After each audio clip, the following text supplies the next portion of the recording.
Hi, everyone. Welcome back to God's Whispers, a place where we take the time to pause and reflect on the word of the Lord. Today I'm going to be speaking about the Gospel according to Matthew, chapter 5, verses 43 to 48. And I think it's one that might be difficult for some of us. Let's be honest. Some people are very easy to love, and others just are not. Some people encourage you and others misunderstand you. Some people support you and others hurt you. And Jesus says, though, love your enemies. Let's listen. Jesus said to his disciples, "You've heard that it was said, 'You shall love your neighbor and hate your enemy.'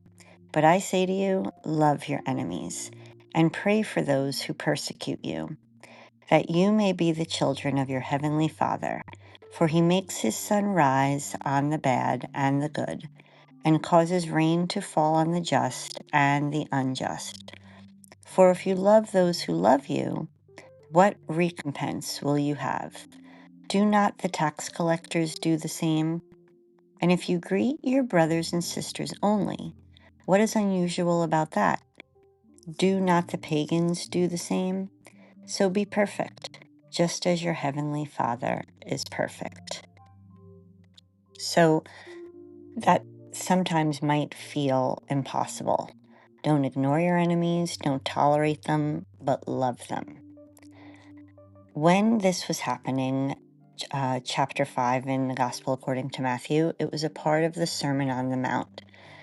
And when Jesus said, "You have heard it said, love your neighbor and hate your enemy," he was talking to a group of people that were occupied by the Romans. There was political oppression, religious tension, social division. Many Jewish people expected a Messiah would come to defeat their enemies. Instead, Jesus is introducing something very different, not revenge or retaliation, but mercy. So loving your enemy wasn't a weakness, it was completely revolutionary thinking.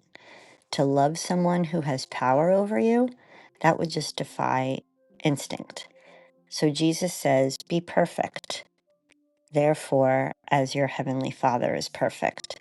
So, from what I was reading about, that word perfect, teleos, doesn't mean flawless, it means whole, complete, mature. Love your Father who sends the rain on the just and unjust. It's a choice to act differently than what the world would expect. Loving your enemies might seem unfair. You might think, why should I show grace to someone when they didn't? Why should I take the higher road? Because love isn't about deserving. It's about reflecting God. The world says react, and Jesus is saying respond. Protect your heart, not your pride. One path can lead to bitterness, and one can lead to freedom. Every difficult relationship is a fork in the road. Resentment is heavy, and love is lighter, not because you excuse the harm that was done, but because it just frees you from carrying it. So journal prompts that would go along with this verse would be, who is the hardest for me to love right now? And what emotions come up inside of me when I think of them? And am I reacting or responding? And what would loving them actually look like practically?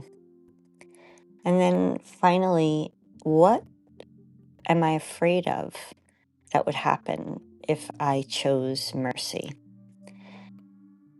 You're not going to be able to change someone else's heart, but you can guard your own.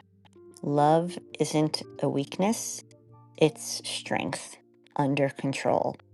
So every time you choose it, you can walk the path that looks more like Jesus.